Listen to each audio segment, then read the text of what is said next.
Alaska! Welcome to Alaska State, the home of the Sea Otters in Fairbanks, Alaska. And welcome to the Alaska State Dynasty.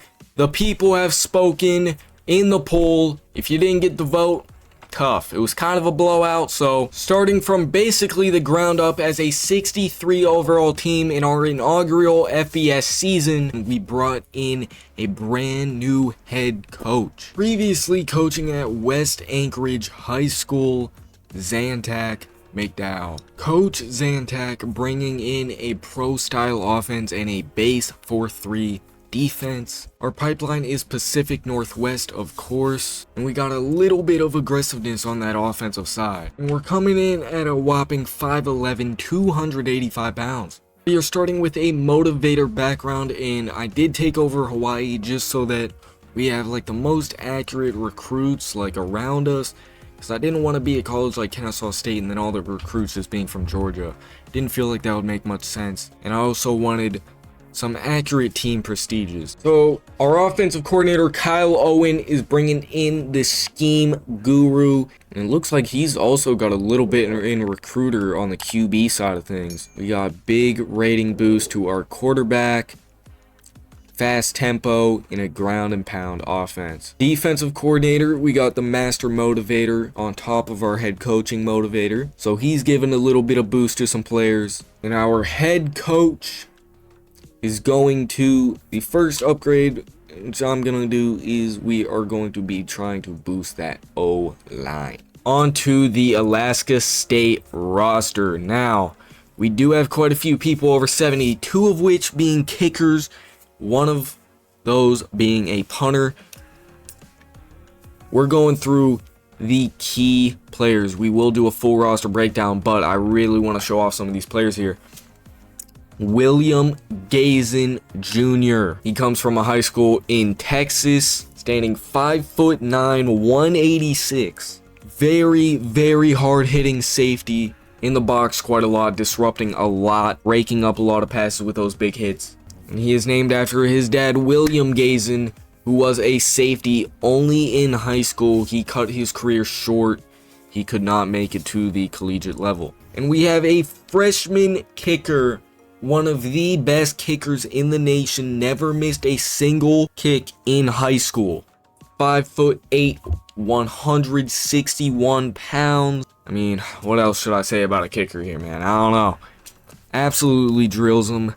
On the other side of safety, we got Max Medic, from flipping patties part-time in high school to being a top recruit to Alaska State Sea Otters, declining offers from some of the top schools like Alabama, Clemson, Ohio State, and a lot more. Alaska State went absolutely all out to make sure that they have one of the best safeties in the country. And we have one more guy who we may see at some point on the field in this series, and that is Anakin McDowell. The coach's kid was riding with Coach Zantac through his whole entire career, always coached by him. He felt like it was only right to continue to be coached by his father in college. So he flipped his commitment from Kennesaw State to Alaska State, and let's hope that was not a mistake. Being a freshman, 55 overall, 92 speed, very, very fast, scrambler quarterback. Not the best arm, as you can see by the throw power. Got some decent accuracies that we can work with, but overall a very, very good scrambler by the looks of it. But our starter this season is Ross Rayleigh, the senior, so he's only going to be with us for 1 year. We're just going to move on from him. We got a couple different QBs in the room. We got a 35 right here that will probably never, ever see the field. Let's go to the running backs. Our running backs is headlined by Cameron Chuckham, a really, really good receiving back that can have a lot of explosive plays for us. Under him, we have Akeem Bell, which as a junior, I'm not really sure if he is going to progress that much. And he also has a deal breaker of playing time, so we might not see him that long in the series. Under Bell, we have Javon Lakes, who is a senior running back, 50 overall, so you probably won't see him much. But under him, we have Tyson Collins Jr., a sophomore running back, more of a power back for this team, being 6'1", 210. We'll see if he slides in at some point throughout this series, but I doubt it. And under him, we have Shelton Lighton Jr., a 40 overall freshman running back, which is pretty tough. At fullback, we got freshman Troy Grayson. Not much to say about this guy. Tremendous fullback to have, great blocker, not necessarily a rushing fullback, but he is great. Next, we got wide receivers, and our top one is a junior, Keelan Black II. Tremendous route runner, great hands. He does have a deal breaker for brand exposure, so I really hope we don't lose him. Under him, we got JC Wasong, 5'9", absolute track star, 99 speed. 60 catching though. Third wide receiver is Micah Cypress, sophomore, 60 overall. He has great catching, not so much of a route runner himself though. We have Eli English the third, 58 overall, pretty slow for a wide receiver. Not the best of hands, decent route runner. He is a junior, so he's not going to be around too long. Under him, we have a 57 overall junior, Joshua Cooks Jr. Pretty much same story as Eli. And then we have a sophomore, 55, Brandon Worthington. On a tight end, we got Skip Montgomery, 62 overall. Really good catching, good blocking, 6'5". He is a senior though, so last season here, gonna need a replacement. Under him, we have Blake Trombley, 62 overall junior. Little slower, better catching, better route running, and 6'4". And under them, we got Austin Markham, 51 overall. Mainly a blocking tight end. Really low awareness. And all the dudes under them, bro, I'm gonna be honest, they're long snappers. They suck.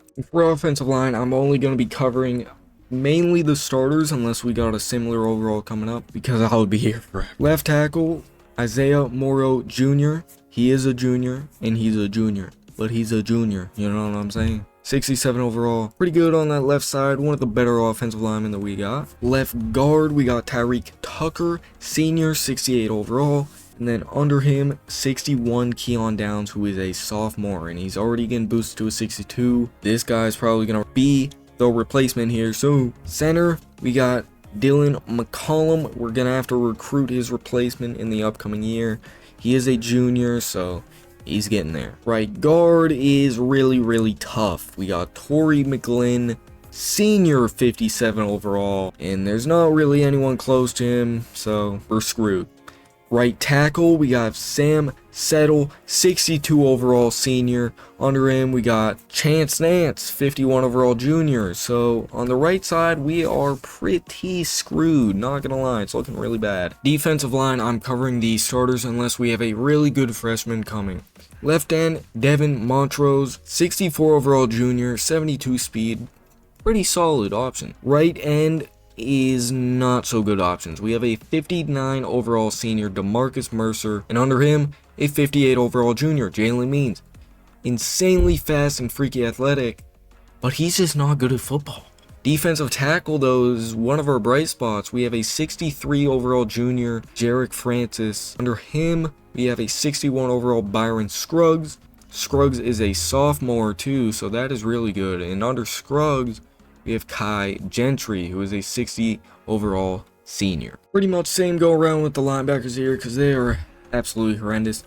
Left outside linebacker, Jake Gleaton, junior, 59 overall. Under him, we got Rod Hainsworth, sophomore, 57. He's alright. Let's go to the middle linebackers. Jack Cornelius, 60 overall sophomore. What more can you want? And we got Deshaun Dobbins at our middle linebacker 2. He is a junior, 57 overall. We're gonna need a recruit super heavy in the linebacker spot. Because at right outside linebacker, we have Tatum Windman, a senior, 54 overall. Under him, we have a sophomore, 53. Will Irwin. Absolutely horrible linebackers. Just wait for this secondary. So the corners are very strong over here. As you can see, 74 overall Bryant Harvey Jr., the top corner on the team. And under him, we have a 73 Bryce Todman, senior, very fast. Only, 5'11" and 5'10", but very good options. Great in man for Bryce Todman. really good in zone, really good. Under them, we have Daryl Falk, who is a sophomore. He is a deal breaker, and he might leave. We need to make sure that does not happen. And at fourth, playing for the depth spot, we have Nico Jones II, a freshman, really good freshman corner, 64 overall. And even under him, we have a 60 TJ Burney, freshman. So this cornerback room and secondary as a whole is really good. And at safety, you've already met him, captain of the team, Max Medic. One of the captains of the team, I should say. Under him, not so good, Kareem Culliver, 57 Jr. Moving on to strong safety, William Gazen Jr., another captain of this team, of this defense. You met him. Difference over here is, though, we got some good depth at strong safety. Under him, we got Lito Levels, freshman, 65 overall. Really good to rotate in whenever one of those guys needs a breather, and he's gonna turn out good, I hope. From Hawaii. Under him even, Jashawn Hopes, sophomore, 62 overall safety. Seems so this guy is on the same level as them, he's just not as smart, you know, his awareness is really low, 47. So that is the 2024 Alaska State roster. As long as you got those main guys, Max Medic, William Gazen Jr., Anakin McDowell, the son of Coach Zantac, and even the kicker, Flegel, then you're good. That's really all you need right now. And our season 1 schedule has been released. Week 1, we're taking on the rival Washington Huskies. They are going to be Alaska State's rival. We are starting a rivalry with Washington as we are the closest to Seattle, Washington. That is the closest college possible to Fairbanks, Alaska. That is going to be a rivalry that we are going to lose for years and years and years until we take over. Week 2 is our home opener against Charlotte. Very excited for that game. Very excited for you guys to see the stadium in game. I went with a pretty cool stadium, and I believe the field is pretty cool how I did it as well. Week 3, we are home again against Sam Houston. Decently new FBS team as well. That should be a competitive matchup. Week 4, we are taking on Kennesaw State at 11 p.m. in Fairbanks, Alaska. They're going to be super jet lagged. We should be able to take that one on as well, as we are 2 of the newest FBS teams. Week 5, we got that bye week. Week 6, we start our in-conference matchups at San Diego State. We will be lucky to honestly even win one conference matchup this year. We'll be lucky to win one game. Week 7, we're taking on Boise State at home, but once again, any conference game, no matter where it's at, it's going to be insanely difficult. Week 8, we hop out of conference to go to Louisiana, Monroe. Week 9, we are home against Nevada. Week 10, we're on the road in a rivalry game against Fresno State. Week 11, we take on UNLV at home. And week 12, we are on the road against Utah State. Week 13, we have a bye. And then the last game of the season is at home against the New Mexico Lobos. So that is our schedule for season 1.